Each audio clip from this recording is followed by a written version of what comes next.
I want to thank my patron supporters who are helping me to make more videos more often. If you'd like to become a patron supporter, please go to patreon.com/TJR, the original. Thank you for watching this video.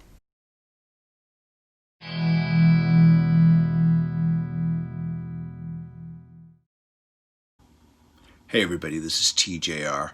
On November 6th, Parlophone Records marked the 50th anniversary of David Bowie's The Man Who Sold the World album, his third album, by reissuing it under its original title with the original artwork.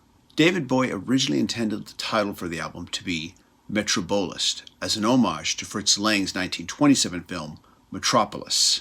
However, for its US release, Mercury Records retitled the album as The Man Who Sold the World without Bowie's consultation.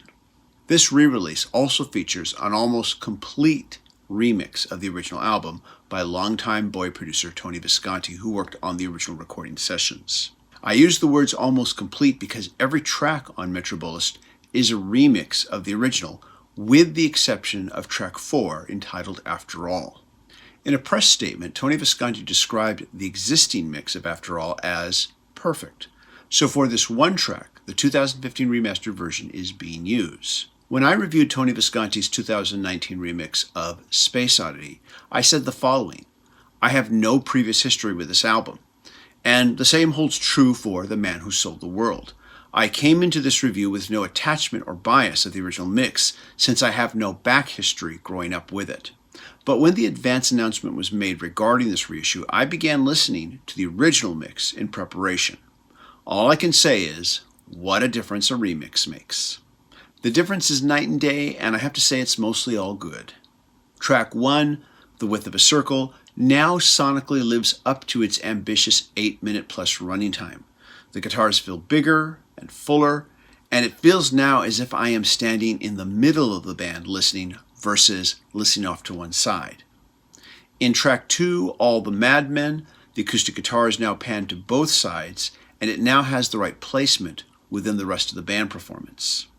Track 3, Black Country Road, might benefit a bit less from this remix, but that's because the original mix already works really well.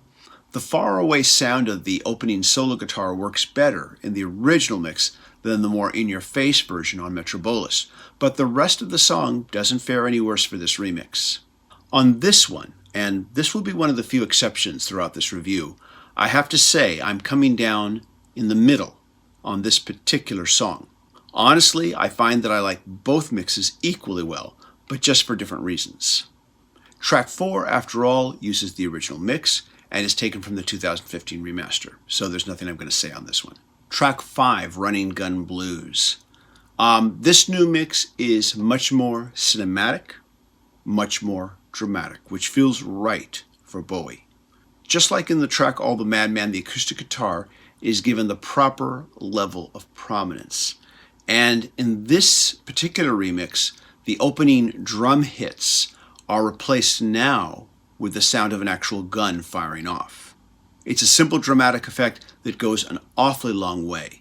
Also, when Mick Ronson's electric guitar breaks in, you really feel it. You feel it like it burst through the door and just took over the song.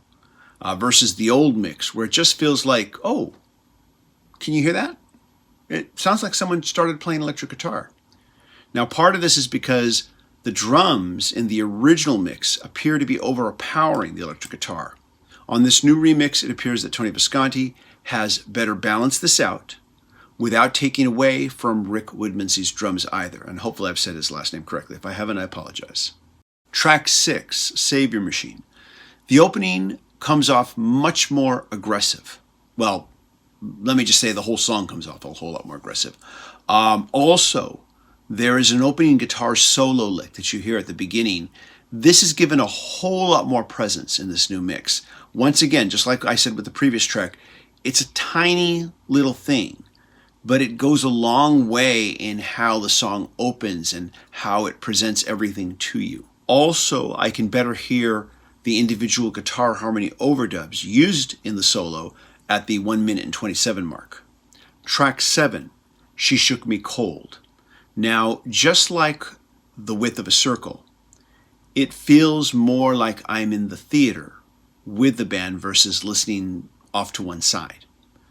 I have to admit, this track's band arrangement always felt a bit disjointed to me. It feels like the song's arrangement was never quite completely worked out with the band. But this new remix does help pump some extra life into it and gives it more of a you're in the middle of a loose jam vibe to it than on its previous version. Track 8, The Man Who Sold the World. Now, I like the original mix of this particular track just fine. This song's production already worked well for me. However, I like the new remix equally as well. Most of the remixes on Metrobolist I consider to be improvements, but just like with Black Country Rock, even though the mixes are definitely different from each other, I like both for different reasons. Track 9, The Superman. I have to admit, from the beginning, I enjoyed the weird spacey feeling that the original mix of this song gave me. But at the same time, the vocals kind of always felt pasted on top. But the new mix, in my opinion, only enhances that spacey vibe I just talked about. It only enhances that experience, and now the vocals feel properly placed into the mix. It feels like he's there in with the rest of the band versus just pasted on top. Overall, I feel like Tony Visconti's remix of this album mostly made all the right moves and took all the right risks. Overall, this remix just rocks better and it moves me more. In fact, this mix has definitely made a huge change in how I feel about the album. The album feels way more theatrical now. It feels way more dramatic. And this album has gone from one that I listened to more out of an educational requirement in order to make this video to one that I now want to own and listen to it for fun because it really kicks my ass. I'm not sure if I'm going to pick this one up on CD or vinyl, but I'll be making a decision very soon. Anyways, those are my thoughts. Please let me know yours. Leave a comment. I'm curious to know what you thought of this remix. Did you like it? Did you dislike it? Remember, it's perfectly fine if you disagree with me. And if you do, I really want to know what you think, and I want to know why. Just remember, you'll never win an argument if you're uncivil with who you're arguing with. Everybody, thank you so much for watching. I really do appreciate it. Take care, and I hope you all stay safe and healthy. Bye-bye.